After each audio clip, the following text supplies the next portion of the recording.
बच्चों का child dedication बोलने के लिए भी अच्छा नहीं लगता, क्योंकि बच्चे का क्या समर्पण करें। असल में समर्पण माता पिता का है। बड़ा होकर वो बोलेगा, डैडी आपने मेरा नाम मुझको बिना पूछे रख दिए, है ना। कुछ बच्चों को अपना नाम अच्छा नहीं लगता, पूछे भी, अंकल जी अभी हम चेंज कर सकते क्या हमारा नाम। तो मैंने कहा अपने डैडी से पूछ कर देखो किस समर्पण के साथ वो नाम तुमको दिए थे, है ना। बच्चों को जब नाम देते हैं माता पिता खुद अपना समर्पण करते हैं, प्रभु जी ये बालक आपने दिए हैं, इसका नाम भी बताइए, इसका काम भी बताइए। तो समय बहुत ज़्यादा हो गया, इसीलिए 10-15 मिनट में फाइनल मैसेज भी यही है और चाइल्ड डेडिकेशन भी है। पवित्र शास्त्र बाइबल के अनुसार बच्चों के लिए कोई भी रीति रिवाज नहीं है बाइबल में। बच्चों का बपतिस्मा नहीं है, बच्चों के लिए कोई खास रिचुअल्स है वो बिल्कुल नहीं है। एक ही काम है, जो काम यूसुफ और मरियम ने छोटे बालक यीशु के लिए किया था, उस एक वचन को पढ़कर हम आगे बढ़ जाएंगे। लूका सुसमाचार उसका 2 अध्याय, लूका सुसमाचार उसका 2 अध्याय और 22 वचन। लूका सुसमाचार 2 अध्याय और उसका 22 वचन। नंतर मोशेच्या नियमशास्त्राप्रमाणे त्याचे शुद्धीचे दिवस भरले, तेव्हा त्याला प्रभूला अर्पण्यासाठी त्यांनी त्याला यरूशलेमेस आणले। मरियम ने अपने आप को शुद्ध की और शुद्ध करने के बाद उसने बालक को मंदिर में लेकर आई। कितना अच्छा सुंदर है ना। मान लीजिए मरियम यदि अशुद्ध रहती तो क्या वो बालक को लाती मंदिर में? नहीं लाती। क्या बोलती, प्रभु जी मैं और थोड़े दिन घर में रहूंगी, मैं शुद्ध हो जाना चाहती हूँ। ये शुद्धि के दिन, प्यूरिफिकेशन के दिन जब पूरे हो जाए, मैं खुद जब शुद्ध हो जाऊंगी, तब मैं अपने बालक को शुद्ध हाथों से तुझको अर्पण करूँ। तो इसलिए मैंने बोला चाइल्ड डेडिकेशन असल में माता पिता का डेडिकेशन। ये आपके लिए प्यूरिफाई होने का, आपको शुद्ध होने का एक बहुत सुंदर एक अवसर प्रभु ने दिया है। 3 विचार ध्यान से सुनिएगा। सुलेमान के श्रेष्ठ गीत उसका 3 अध्याय 1 वचन। श्रेष्ठ गीत नीति वचन के बाद आता है सबोपदेशक, और सबोपदेशक के बाद श्रेष्ठ गीत। Song of Solomon chapter 3 verse 1, 3 अध्याय 1 वचन। ज्याच्यावर माझा जीव प्रीती करतो त्याला रात्री मी आपल्या संपल्यावर शोधले। आप सुनो ना, इनको एक माइक दे दीजिएगा, बाहर रहने वाले कोई सुन भी नहीं सक रहे हैं, एक माइक इनको दे दीजिए।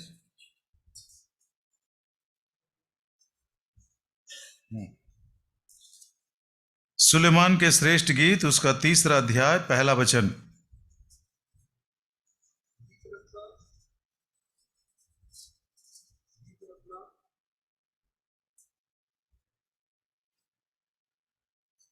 तिसरा अध्याय पहिलं वचन। गीतरत्नाचं पुस्तक त्याचा 3 अध्याय 1 वचन। ज्याच्यावर माझा जीव प्रीती करतो त्याला रात्री मी आपल्या पलंगावर शोधले, मी त्याला शोधले परंतु तो मला सापडला नाही। इस्राएल का परमेश्वर यहोवा रात को भी नहीं सोता, दिन को भी नहीं सोता, जो कभी झपकी भी नहीं लेता है, वो परमेश्वर के बारे में बोलता है, मैंने रात के समय अपने पलंग के ऊपर परमेश्वर को ढूंढा लेकिन मुझको नहीं मिला। अजीब सी बात है ना। जो परमेश्वर कभी सोता नहीं, ऊँगता नहीं है, ये बेचारा रात भर ढूंढता रहा। किसको ढूंढ रहा है? जिससे मेरा जीव प्रीति कर, जिससे मेरा प्राण प्रीति करता है। दूसरे शब्दों में, मैं अपने प्राण प्रियो को ढूंढ रहा था रात के समय, लेकिन वो मुझको नहीं मिला। पहली बात, रात के समय आपको प्राण प्रिय ढूंढने से भी नहीं मिलेगा। क्या लेसन, क्या पाठ है, उससे हम सीखते हैं। आइए दूसरा शमूएल और उसका 12 अध्याय। दूसरा शमूएल का 12 अध्याय और उसका 16 वचन।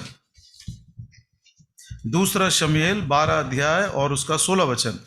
म्हणून दुसरे शमूएल 12 अध्याय 16 वचन। म्हणून दाविदाने मुलासाठी देवापाशी विनंती केली आणि दावीद उपवास करून आत जाऊन रात्रभर भूमीवर निजला। रात भर भूमि पर गिरा पड़ा। जो व्यक्ति दाऊद है वो विनती करता रहा, लेकिन परमेश्वर उसकी नहीं सुना, परमेश्वर उसको मिला भी नहीं। कारण क्या बताइए? क्योंकि उसके मन में पाप था। रात भर ढूंढने से भी।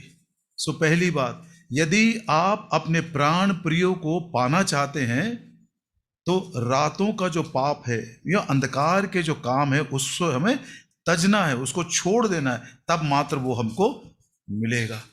प्रभु की क्षमा भी कितनी बड़ी है। देखिए, दाऊद ने क्षमा मांगा, प्रभु जी मैंने तेरे विरुद्ध में पाप किया है।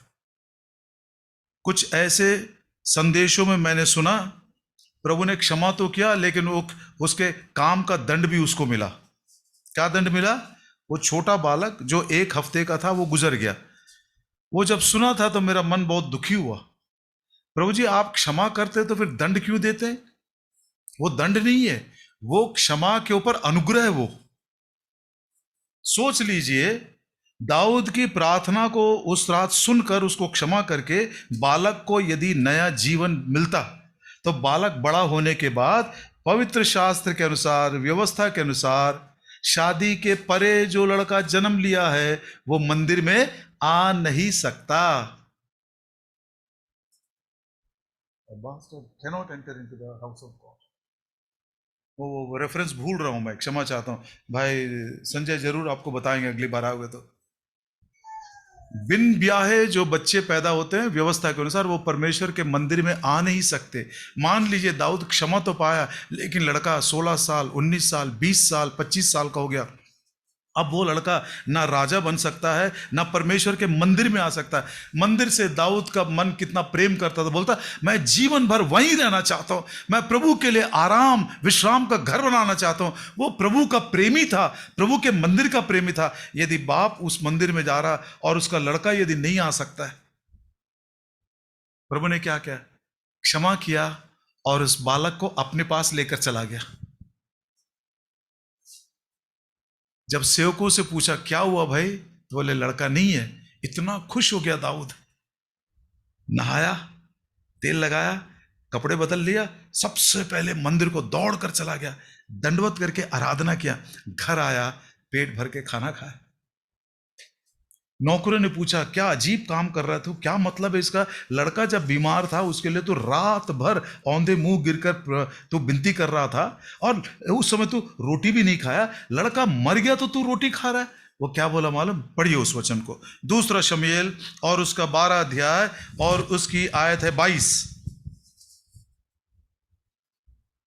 तो म्हणाला, मूल जिवंत असता मी उपवास व शोक केला, कारण मी म्हटले यहोवा माझ्यावर कृपा करील आणि मूल वाचेल किंवा नाही हे कोण जाणे. 23। परंतु आता ते मेले तर मी उपवास का करावा? माझ्याने त्याला माघारी आणवेल काय? मी त्याच्याकडे जाईन पण ते माझ्याकडे परत येणार नाही. कितना सुंदर है।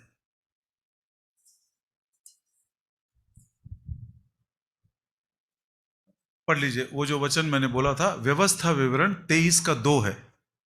व्यवस्था विवरण ड्यूटरोनॉमी 23 एंड वर्स 2। पढ़िए इसको मराठी में अनुवाद आणि त्याचा 23वा अध्याय 2 वचन. जारजाने यहोवाच्या सभेत येऊ नये. क्या लिखा है? जारजाने मतलब, हाँ मतलब जो बिना ब्याह के ना, मतलब एक स्त्री और पुरुष की शादी नहीं हुई थी लेकिन बच्चे पैदा हो गए, वैसा लड़का लिखा हुआ है परमेश्वर के मंदिर में 10वीं पीढ़ी तक नहीं आ सकता। मैं बोलता हूं उस बच्चे को लेने के पीछे यह परमेश्वर की बड़ी दया है। ना केवल क्षमा किया लेकिन उसके पाप को मिटा दिया। क्या दया उसकी, काम कितने अद्भुत हैं उसके। काली घटा के समान मिटा दूंगा, पूर्व से लेकर पश्चिम तक जितना दूर है उतना दूर मैं तुम्हारे पापों को कर दूंगा। समुद्र की गहराई में डाल दूंगा, कभी स्मरण भी नहीं करूंगा। नया आकाश नई पृथ्वी बनाऊंगा तो समुद्र को ही निकाल दूंगा मैं। रात भर मैं अपने प्राण प्रियो को ढूंढती रही लेकिन वो मुझको नहीं मिला। यदि किसी के जीवन में अभी तक पापों की क्षमा नहीं मिली है, यदि वो ढूंढता भी रहे, आपका प्राण प्रिय आपको नहीं मिलेगा। कबूल कर लीजिए दाऊद के समान, क्षमा मांग लीजिए, प्रभु क्षमा भी करेगा, पाप को मिटा डालेगा, आपको धन्य कहेगा और आपको जरूर आपकी प्रार्थनाओं को सुनेगा। दूसरा, वही गीत रत्न का 3 अध्याय 2 वचन, song of Solomon's chapter 3 and verse 2, सुलेमान के श्रेष्ठ गीत 3 अध्याय 2 वचन। गीत रत्न त्याचा 3 अध्याय 2 वचन. मी म्हटले, आता मी उठून नगरात सभोवती आळ्यात व चव्हाट्यावर फिरते, ज्याच्यावर माझा जीव प्रीती करतो त्याला मी शोधते. मी त्याला शोधले, परंतु तो मला सापडला नाही. इंग्लिश पढ़ता हूं, वो मराठी में आया कि नहीं मुझे जरूर बताइए. I will now rise and go about the city in the streets and in the broad ways will I seek him whom my soul loveth. I sought him but I found him not. I sought him in the broad ways. चौड़े मार्गों में मैं उसको दौड़ दौड़ कर ढूंढने लगी, लेकिन मेरा प्राण प्रिय मुझको नहीं मिला. लिखा है वो बात में चौड़े मार्ग में? नहीं है. नहीं है. आपके मराठी में नहीं आया तो किसी रेफरेंस में, ये बाजू में मार्जिन में आप लिख लीजिए. अंग्रेजी बाइबल के अनुसार, मैं चौड़े मार्गों में दौड़ दौड़ कर उसको ढूंढती रही, लेकिन वो मुझे, मेरा प्राण प्रिय मुझे नहीं मिला. प्रिय भाइयों बहनों, जवान बच्चों, यदि आप चौड़े मार्ग में चलोगे, आपका प्राण प्रिय आपको कभी नहीं मिलेगा. चौड़े मार्ग का क्या मतलब है? सुनिए प्रभु यीशु मसीह ने क्या बोला. मत्ती सुसमाचार और उसका 7 अध्याय 13 वचन. मत्ती सुसमाचार 7 अध्याय और उसका 13 वचन. मत्ते 7 आणि 13. अरुंद दरवाजाने आत जा, कारण नाशाकडे जाण्याचा दरवाजा रुंद आहे, मार्ग पसरट आहे आणि त्यातून आत जाणारे पुष्कळ आहेत. चौड़े मार्ग में चलने वाले बहुत सारे लोग हैं जिनके जीवन में कोई रोक टोक नहीं है.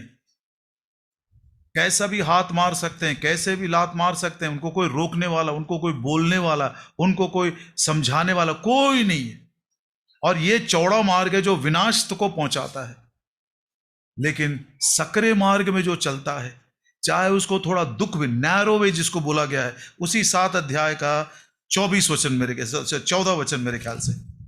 मत्तेकर शुभवर्तमान 7 अध्याय 14 वचन. कारण जीवनाकडे जाण्याचा दरवाजा रुंद, मार्ग अडचणीचा आहे, ज्यांना तो सापडतो ते थोडके आहे. सापड़तो मतलब क्या है मालूम? वो प्रभु अपने लोगों को वो सकरे मार्ग में ले जाता है. एक उदाहरण देकर मैं आपको समझाता हूं. बालाम नाम का एक छोटा नबी था और वो बहुत सारी बातें करता था, लोगों को सिखाता भी था, और वो जो बोलता था वो हो भी जाता था. तो बालाक नाम का एक राजा है, मोआब का राजा. जब इस्राएल की प्रजा मिस्र से छुटकारा पाकर वो कनान की तरफ जा रही थी, तो इस्राएलियों ने बोला मोआब के राजा से, बालाक से, भाई जी नाराज मत होना और डरना भी नहीं, हम किनारे से होते हुए हम चले जाएंगे. यदि हम तुम्हारे शहर का पानी पिएंगे तो पानी का पैसा भी हमने देंगे. लेकिन मोआब का राजा बालाक नाराज हो गया, डर गया, और उसने कहला भेजा बालाम के पास, भैया तू आ, क्योंकि जो कुछ तो बोलता हो जाता है. एक बड़ी प्रजा आई है, वो पूरे मैदान को घेर कर रखी है, उनको तू मेरे लिए श्राप दे. बालाम ने कहा ठीक है, एक बार मैं जाकर यहोवा परमेश्वर से पूछ कर आता हूं. ये पूरा वृत्तांत आप गिनती के 22 अध्याय में जरूर घर जाने के बाद थोड़ा टाइम निकाल कर पढ़ना इसको. परमेश्वर के पास जब वो गया तो परमेश्वर उसको मना किया, बोला नहीं मत जाना, जिसको मैंने आशीष दिया है उसको कोई भी श्राप नहीं दे सकता है. अब ये पहला झुंड जाकर बोल दिए, अपने राजा बालाक से बोल दिए, बालाम कहता है कि परमेश्वर यहोवा के वचन के विरुद्ध में मैं कुछ भी नहीं कर सकता हूं, वो नहीं आना चाहता है. तो मोआब का राजा ने क्या किया, और भी अधिक प्रतिष्ठित पुरुषों को भेजा, और भी ज्यादा पैसा देकर भेजा. बोला तू कैसा भी करके झट मेरे पास आ, मैं तुमको बहुत बड़ा पदवी दूंगा, मैं ये करूंगा वो करूंगा. अब बालाम उस पैसे के लोभ में आकर वो कहता अच्छा ठीक है, एक बार फिर मैं जाता हूं प्रभु से पूछने के लिए. क्या बोलता, अरे मूर्ख आदमी, कल रात को ही बोला था ना परमेश्वर मत जा मत जा, जिस प्रजा को मैंने आशीषित किया उसको तू श्राप कैसे दे सकता है. लेकिन ऐसे व्यक्ति भी होते हैं जो बार बार प्रभु से जिद करके उसकी इच्छा को बदलने की कोशिश करते हैं. मैंने बोल दिया मत जा, मान लेना था, अंत तक वही करना था, लेकिन बार बार वो मेहनत कर रहा है कि परमेश्वर कहीं अपनी इच्छा को बदल दे। कुछ ऐसे भी होते हैं। अब प्रभु तंग आकर क्या किया मालूम, अच्छा बोला ठीक है जा, लेकिन जो मैं कहता हूं वही तो कहना। अब ध्यान से पढ़िएगा, मैं वो उस भाग को पढ़ता हूं। जो चौड़े मार्ग में चलते हैं विनाश की ओर जाते हैं, लेकिन जिसको सकरा मार्ग सापड़ला मतलब मिल गया, वो धन्य है, क्योंकि अनंत जीवन को वो मार्ग पहुंचाता है। गिनती की किताब और उसका 22 अध्याय, उसका 12 वचन। गिनती की किताब 22 अध्याय 12 वचन। गणनाचं पुस्तक 22 अध्याय आणि त्याचं 12 वचन. तेव्हा देव बलामाला म्हणाला, तू त्यांच्याबरोबर जाऊ नको, हाँ, तू त्या लोकांना शाप देऊ नको, कारण ते आशीर्वादित आहेत. 19 वचन. 19. तरी आता मी तुला विनंती करतो की तुम्ही आज रात्री येथे राहा, म्हणजे मी यहोवा मला काय सांगेल ते मला कळेल. बार बार जा रहा, अरे बोल दिया तुझको मत जा, लेकिन फिर भी जा रहा. अच्छा, परमेश्वर ने बोला ठीक है जा. अब अपने गधे को सवार कसकर जब बालाम उसके ऊपर बैठकर जा रहा था, तो 3 वचन हम पढ़ते हैं, देखिए 22 वचन. पण तो गेला, हाँ, त्यावरून देवाचा राग पेटला आणि यहोवाचा दूत त्याच्या विरोधी म्हणून वाटेत त्याच्या विरुद्ध उभा राहिला. जिस मार्ग में बालाम अपनी इच्छा के अनुसार जाने की कोशिश कर रहा था, परमेश्वर का दूत उस मार्ग के बीच में खड़ा हो गया. 23 वचन.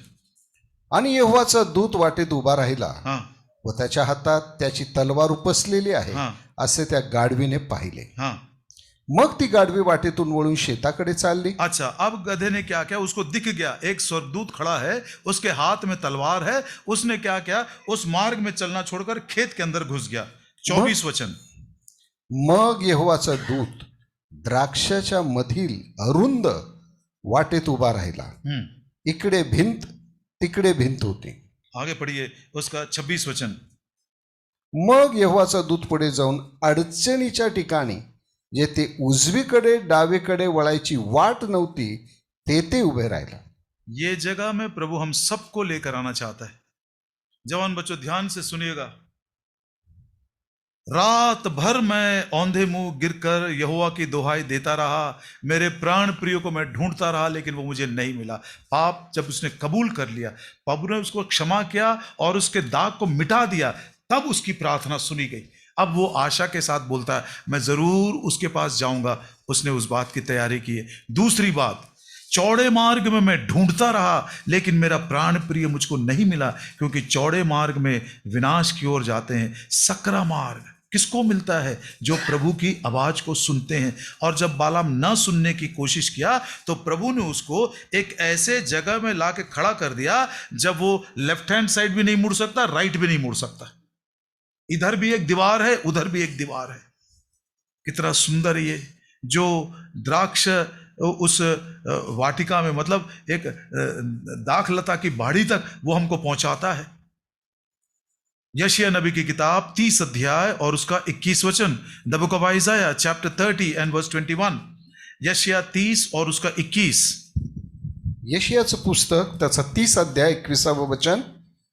आणि जेव्हा तुम्ही उजवीकडे फिराल आणि जेव्हा तुम्ही डावीकडे फिराल, तेव्हा तुझे कान तुझ्या मागे वाणी ऐकतील. हाँ, ती म्हणेल की हाच मार्ग आहे, यात तुम्ही चाला. ये प्रभु का वचन है प्रियो. प्रभु के वचन की वाणी है जो हमसे बातें करती है. जब हम सुबह पढ़ते हैं, शाम को पढ़ते हैं, रात को पढ़ते हैं, जब हम वचन सुनते, तो प्रभु की वाणी हम सुनते. बेटा यही मार्ग है, लेफ्ट में मत जाना, राइट में मत जाना. मतलब सकरा मार्ग है, अपने मन के अनुसार मैं मुड़ भी नहीं सकता, चौड़े मार्ग में जा नहीं सकता. ये प्रभु के वचन की आवाज है जो मुझको सकरे मार्ग में बनाए रखती है. यदि आप हर सुबह शाम बाइबल पढ़ते हो तो प्रभु का धन्यवाद हो. यदि आपके घर में फैमिली प्रेयर्स हो रहा है, प्रभु का धन्यवाद हो. एक मां ने एक पादरी साहब से पूछी कि मैं अपने बच्चे के लिए प्रार्थना कब शुरू करूं, प्रार्थना कब शुरू करना. हम लोग सोचते हैं कि बच्चा जब 13 साल का 14 साल का हो जाता है, तब उसके उद्धार के, प्रभु जी ये बड़ा हो गया है, हाँ, थोड़ा सा नटखट हो रहा है, इसको उद्धार कर दो। नहीं, उस सेवक ने कहा, जिस दिन डॉक्टर ने कहा कि तेरे गर्भ को प्रभु ने खोला है, उसी दिन से शुरू कर दो प्रार्थना करना। शमशोन के माता पिता तो गर्भ नहीं धारण के तब से ही प्रार्थना करना शुरू कर दे, बोलो प्रभु जी उसका नाम क्या है, उसका काम क्या है, उसको कैसे बढ़ाना है। वो दक्ष हमें जरूर लेना है। सो दूसरी बात हमने सीखा, चौड़े मार्ग में यदि हम चलेंगे, हमारा प्राण प्रिय हमको नहीं मिलेगा। पूरे पवित्र शास्त्र बाइबल में है, एक उदाहरण दिया गया है जिसने अपने प्राण प्रिय को पाया है, उसका नाम जोनाथन है। पहला शमूएल और उसका 18 अध्याय।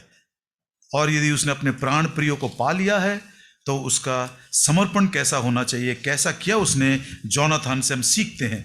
पहला शमूएल और उसका 18 अध्याय 1 वचन से लेकर 4 वचन तक। पहिले शमूएल त्याचा 18 अध्याय 1 वचनापासून 4 वचनापर्यंत. आणि असे झाले की त्याने शाऊलाशी बोलणे समाप्त केले, तेव्हा योनातानाचा जीव दाविदाच्या जीवाशी जडला. हाँ, जोनाथन को अपना प्राण प्रिय मिल गया, इसका प्राण दाऊद के प्राण के साथ मिल गया। आणि वो राजकुमार है, वो राजकुमार है, लेकिन उसको प्राण प्रिय नहीं मिला अभी तक, ना उसका पिताजी, ना उसकी पदवी, ना उसकी शोभा, ना कुछ भी। असल में ये बात मैं बैठे बैठे अभी सोच रहा था, शाऊल कौन है मालूम? अभी हमने सुना कौन है वो? डिसोबीडियंट है ना, अनाज्ञाकार है वो। इफिसियों के 2:2 में हमको चाइल्ड ऑफ डिसोबीडियंस कहा गया है ना, आज्ञा न मानने वाला संतान। हमें आज्ञा न मानने वाला संतान योनातान को आज्ञा मानने वाला दाऊद मित्र के समान मिल गया, प्राण प्रिय मिल गया, है ना। सो हमारा प्राण प्रिय कौन हो सकता है? जो परमेश्वर की आज्ञा मानते हैं, जो प्रभु की इच्छा पूरी करते हैं, वे ही लोग हमारे प्राण प्रिय असल में। मिलते जुलते सबों के साथ हैं, लेकिन जिसके साथ हमारा प्राण मिलता है, जिसके साथ हमारा मन मिलता है, जिसके साथ हमारा हृदय एक हो जाता है, वो व्यक्ति दाऊद के समान प्रभु से प्रेम करने वाला, वचन से प्रेम करने वाला, और उससे भी ज्यादा प्रभु के आज्ञाओं को मानने वाला, प्रभु की प्रसन्नता को पूरा करने वाला। A child of disobedience Jonathan, he found a man after God's own heart, David, who loved the Lord and obeyed him. युद्ध में गोलियात के सामने लड़ते हुए दाऊद को देखा, उसी दिन उसको मालूम पड़ गया इसमें कोई खूबी है, जिसने अपने प्राण को अपने हथेली में लेके हमको इतना बड़ा विजय दिलाया। उसी समय उसका प्राण दाऊद के साथ मिल गया। दूसरा वचन, आणि त्या दिवशी शाऊलाने त्याला ठेवून घेतले आणि त्याला त्याच्या बापाच्या घरी माघारी जाऊ दिले नाही. तीसरा वचन, योनाताने दाविदाशी करार केला, कारण त्याने जशी आपल्या स्वतःच्या जीवावर तशी त्याच्यावर प्रीती केली. यहां लिखा तो नहीं है, लेकिन यदि सुलेमान इस बात के विषय में यदि कहता तो लिख सकता था, उस दिन शाऊल के सामने दाऊद को खड़े हुए देखकर योनातान ने अपने प्राण प्रिय को पा लिया। Jonathan found him whom his soul loved, उसका प्राण उसके साथ एकदम मिलजुल गया। क्या किया उसने? 4 वचन, आणि योनाथानाने आपल्या अंगातला झगा काढून दाविदाला दिला. सबसे पहले अपना रोब निकालकर दाऊद को दिया। दूसरा, आपली वस्त्रे, अपने वस्त्र निकालकर दाऊद को दिया। तीसरा, आपली तलवार, अपनी तलवार और आपले धनुष्य, तलवार और धनुष, ये सब अस्त्र शस्त्र हैं, इसको भी निकालकर दाऊद को दे दिया। और चौथा, आपला कमरबंद ही त्याला दिला. संक्षिप्त में सुनिए, योनातान ने अपने प्राण प्रिय को पा लिया, और जब उसे मिला तो उसने ये सारे काम बात उतार कर दाऊद को पेश करके बोलता है, हे दाऊद, तू मेरा प्राण प्रिय है, ये मेरा तेरे लिए समर्पण है। इसका आत्मिक अर्थ आज हम विश्वासी लोग कैसे लगा सकते हैं? पहली बात, ऊपर का रोब निकालकर उसने दे दिया। इसको पढ़ते हैं दूसरा शमूएल 13 अध्याय और उसके 18 वचन में। 2 Samuel chapter 13 and verse 18. दूसरा शमूएल 13 और उसका 18। आणि तिच्या अंगावर रंगारंगाची साडी होती, कारण राजाच्या कुमारी कन्या अशी वस्त्रे नेसत असत. अच्छा, ये साड़ी लिखा हुआ है, लेकिन ठीक है, वो हिंदी ट्रांसलेटर था इसलिए साड़ी लिख दिया। अंग्रेजी में क्या लिखा है देखिए, she had a garment of divers colours upon her, with such robes were the daughters apparel. एक ऐसे रंग बिरंगा ऊपर का अंगरखा होता था जो राजा की बेटियां और बेटे पहनते थे, ताकि दूर से ये मालूम पड़ जाए भाई ये राजकुमार है और ये राजकुमारी है। ऊपर का रंग बिरंगा वस्त्र, इट्स अ रोब, और वो रोब उतार कर यही उनकी शान है, यही उनकी महिमा है। और जब दूर से इस रोब को, रंग बिरंगे रोब को पहनते हुए जब वो आते हैं तो सड़क के किनारे सब लोग आजू बाजू हो जाते हैं, उनको मार्ग देते हैं, यही उनकी महिमा है। उस दिन योनातान ने अपने वो रोब को उतार कर, वो कलरफुल रोब को उतार कर दाऊद के हाथ में सौंप कर कहता, आज मुझे अपना प्राण प्रिय मिल गया है, हे दाऊद तू ही मेरी महिमा है, यू आर माई ग्लोरी।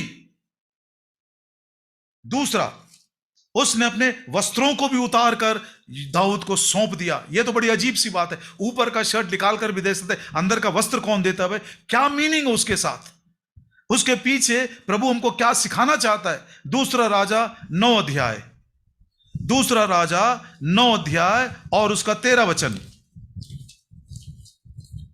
दुसरे राजे 9 अध्याय आणि त्याचं 13वं वचन. हाँ, मग त्यांनी त्वरा करून एकेकाने आपली वस्त्रे घेऊन ते पायावरच त्याच्या खाली घालून कर्णा वाजवला आणि म्हटले, येहू राजा झाला आहे. अब जब एलीशा ने आकर बताया कि येहू राजा बनेगा, उसको कमरे में ले जाकर बताया और वो तुरंत दरवाजा खोलकर भाग गया। उसके दोस्त लोग पूछे, क्यों भाई ये पागल आदमी क्यों आया था, तुमको नहीं मालूम? बोला हमको नहीं मालूम। ये अंदर आकर मुझसे बोलता है परमेश्वर यहोवा ने कहा कि तू राजा बनेगा। नबी बोल कर गया। लोग इतने खुश हो गए, उसको राजा घोषित करके अंगीकार करने के लिए क्या किए, अपने अपने वस्त्रों को निकालकर भूमि पर डाल दिया और बोले चलो इसके ऊपर हम तुमको राजा मानते हैं। वस्त्रों को निकालकर सौंपने का मतलब है तू हमारा राजा है। योनातान उस दिन बोल रहा था मैं राजकुमार हूं, शाऊल के बाद गद्दी मुझको मिलनी चाहिए, लेकिन नहीं, तू मेरा प्राण प्रिय है, तू मेरा राजा है। तीसरा, अपने तलवार को, अपने धनुष को भी उसको सौंप दिया। गोलियात से लड़ते समय दाऊद ने इस बात को पूरी सभा के बीच में कहा था। पहला शमूएल 17 अध्याय और उसका 47 वचन, 1 Samuel chapter 17 verse 47. पहिले शमूएल 17 अध्याय 47 वचन. हाँ, आणि असे झाले की तलवार व भाला हाँ, याकडून यहोवा तारण करत नाही. हाँ, तलवार और भाले से परमेश्वर यहोवा विजय नहीं दिलाता। ये तलवार और भाले के और ये धनुष के बल से मैंने अपने प्राण को नहीं बचाया। मेरे हाथ में तो कुछ भी नहीं था, ना मेरे हाथ में तलवार था, ना मेरे हाथ में धनुष था, लेकिन प्रभु ने मेरे प्राण की रक्षा किया। तीसरी बात, योनातान दाऊद को अपना प्राण प्रिय मानकर अपने सारे हथियारों को सौंप कर कहता, हे दाऊद आज से तू मेरा जीवन है, यू आर माई लाइफ, इसलिए कि मैं तुझसे प्रेम करता हूं, तू ही मेरा जीवन है। मैं भी आज कमर बांधकर पूरे बल के साथ, पूरे मन के साथ, पूरे हृदय के साथ मैं तेरी सेवा करूंगा। यह कटिबंध भी उसको उसने सौंप दिया। यशायाह नबी की किताब और उसका 22 अध्याय 21 वचन, the book of Isaiah chapter 22 and verse 21। यशायाह 22 और उसका 21। आणि मी तुझा झगा त्याच्या अंगात घालीन हाँ, व तुझ्या कमरबंदाने त्याला सबळ करीन हाँ, आणि तुझा अधिकार मी त्याच्या हाती देईन आणि तो यरूशलेमेच्या राहणाऱ्यांना व यहुद्याच्या घराण्याला बाप असा होईल. कितना सुंदर यह विचार है। आज यदि सचमुच में प्रभु यीशु मसीह को, जो हमारा स्वर्गीय दाऊद है, अपना प्राण प्रिय मानकर हम अपना जगह उसको दे देते हैं, क्योंकि तू ही मेरी महिमा है, अपने वस्त्र उसको दे देते हैं, तू मेरा राजा है, अपने हथियार उसको सौंप कर कहते हैं हे प्रभु यीशु तू ही मेरा जीवन है, और ये कटिबंध भी मैं तुझको देता हूं। मतलब आज मैं तुझसे बल पाता हुआ, तुझसे प्रेम करता हुआ, तेरी सेवा करता हुआ बाकी के जीवन बिता दूंगा। मेरा अपना I surrender my strength to love you and serve you, मैं अपने सारे बल से मैं तुझसे प्रेम करता हुआ, तेरी सेवा करता हुआ, तेरे बलिदान करता हुआ बाकी का जीवन मैं बिता दूंगा। What a wonderful surrender this is Jonathan का। आशीष और सिस्टर लवीना से हम विनती करते हैं, आपने क्या सोचकर ये जोनाथन नाम चुने मुझको तो नहीं मालूम, लेकिन जब मैं इसके ऊपर सोच रहा था तो ये विचार मेरे मन के अंदर, प्रभु जी पूरे पवित्र शास्त्र बाइबल में एक ही व्यक्ति है जिसने अपने प्राण प्रियो को ढूंढकर पाया, उसका नाम योनातान है। और जब उसने प्राण प्रियो को पाया तो उसका समर्पण देखिए, बोलिए मेरे पीछे, तू मेरी, सब बोलेंगे तू मेरी महिमा है, तू मेरा राजा है, तू मेरा जीवन है, तू ही मेरा बल है। सब कुछ मैं अपने प्राण प्रिय के लिए समर्पित करता हूं।